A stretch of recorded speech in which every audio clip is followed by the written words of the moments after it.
shorter and less attractive than I already am. And thanks a lot. I really appreciate that. Oh, you're pretty. Thanks. That's helpful.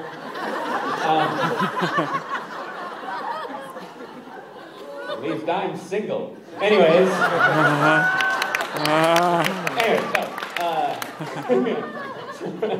So an Englishman, an Australian, and a whale walk into a bar.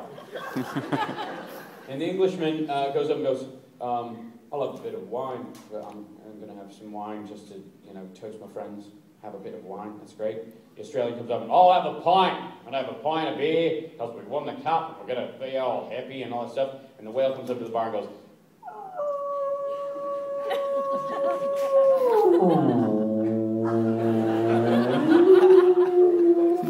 That's the whole joke. That's the whole joke.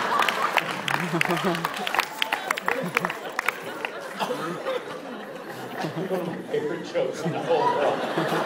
Again, weirdo. So my point is, we deal with a lot of assumptions in the animal rights organizations too. How many times have you heard some idiot go, I could just never give up cheese? Oh, I could never give up cheese. Okay, fine. If you can't give up cheese, then don't complain when you're on your deathbed. I don't want to hear this crap about, if I only had one more day with my grandchildren. Well, you should have laid off the Cheetos, moron. Because that crap is pumping you up and killing you. And it's a weird society we live in. I get it. In this culture, it's very bizarre. But we live in a culture where we think fat is genetic, but gay is a choice. That is so bizarre to me. You know what I mean? Like, literally. And here's the thing. I can prove to you, look, you can go to a gym, I don't care who you are, and become less fat. You cannot go to a gym and become less gay. It's not gonna happen. As a matter of fact.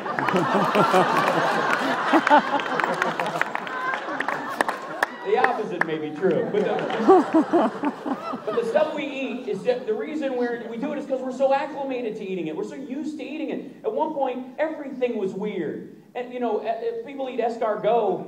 They eat snails. And there was literally, nobody who eats escargot is the first guy that ate escargot. A long time ago, there was a guy in the tribe who was the weirdo going, those gazelles are getting away. They can run kind of fast, but this thing, look at this guy.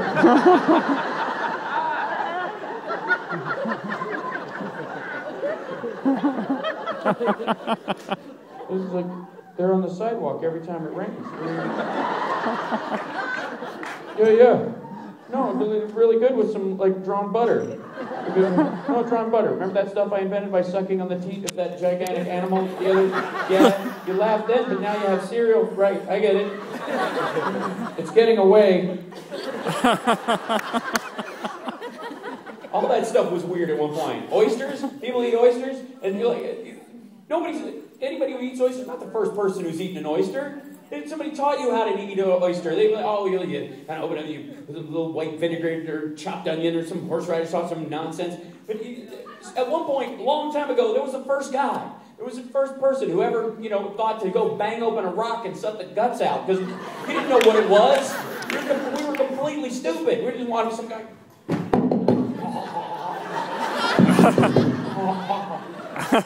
These are salty. The other ones are sweeter, but these are salty. What the hell is Carl doing, man? Why is he banging open rocks and sucking the guts out of them? That's horrible. Wait a minute. Carl might be onto something. But the same applies when people tell you, they like eating chicken. They're used to eating chicken, they eat chicken. The chicken, well, you only eat chicken because you're used to eating chicken. If somebody plopped a chicken on your table and you've never seen one before, bless their sweet little hearts.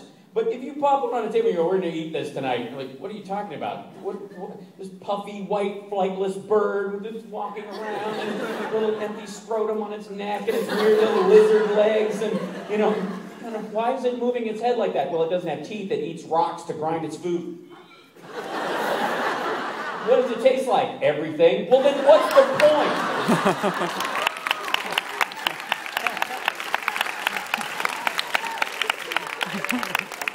Why bother, then? You guys are awesome. This is my favorite table. This is the future of...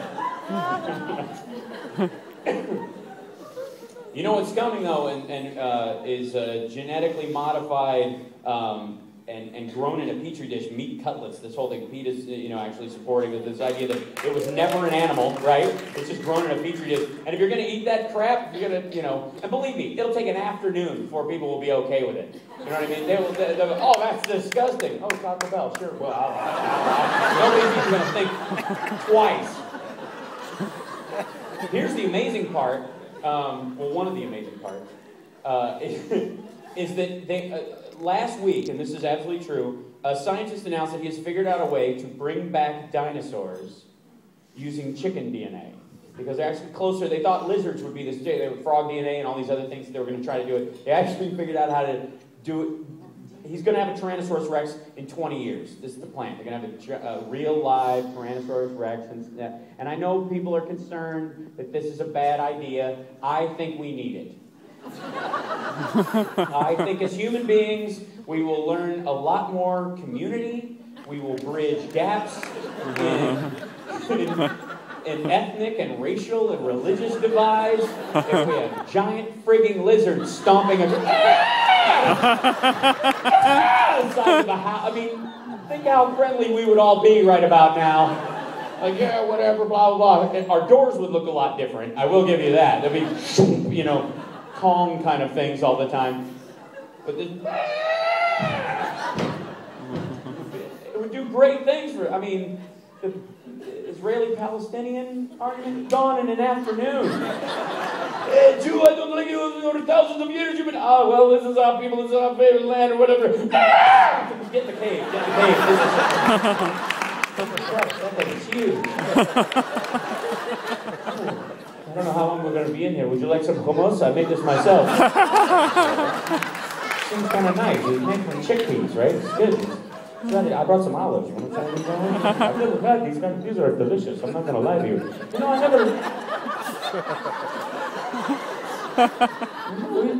Look at in the failing light hiding from the giant freaking lizard. I never realized how much we look alike. Wow.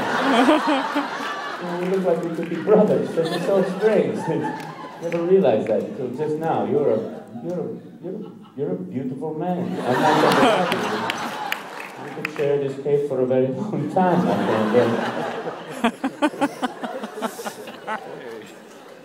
The one way that animals could truly bring us together, the bigger and more dangerous they become, the better they are. I have 2 dogs that live in my house. I travel too much to have a pet of my own. So my cousin has a dog named Chewy, who's named after Chewbacca, because she's half Chow and half God knows what.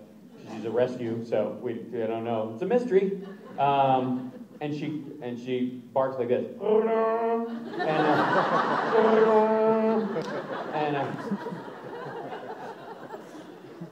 Which is weird because the smaller dog goes. Kidding. She doesn't do that at all. That's just stupid. Slow you, slowly. But she's a rescue dog. She was actually shot twice, Chewy. Poor baby. She was rescued in Cincinnati, Ohio, and she has a big scar across her back, and she's really happy and but every 4th of July she friggin' freaks out because she hears the popping. If a car goes by and they have a backfire of their engine or whatever, she's under the coffee table the whole time. They're gonna do it again? You're not gonna get me, copper, not this time. She's like 50 Cent. That's what she is. She's she's been shot before, and she's like, whatever. And the other dog is named Barbara Walters, and she's a Pomeranian. She's a little pocket Pomeranian named Barbara Walters. Apparently, my friend had a friend who had a dog named Kevin Bacon, and it had this habit of naming their dog entire names. The whole point was to give it, an entire name. The issue is that I'm on television, and I was on The View like 2 weeks ago,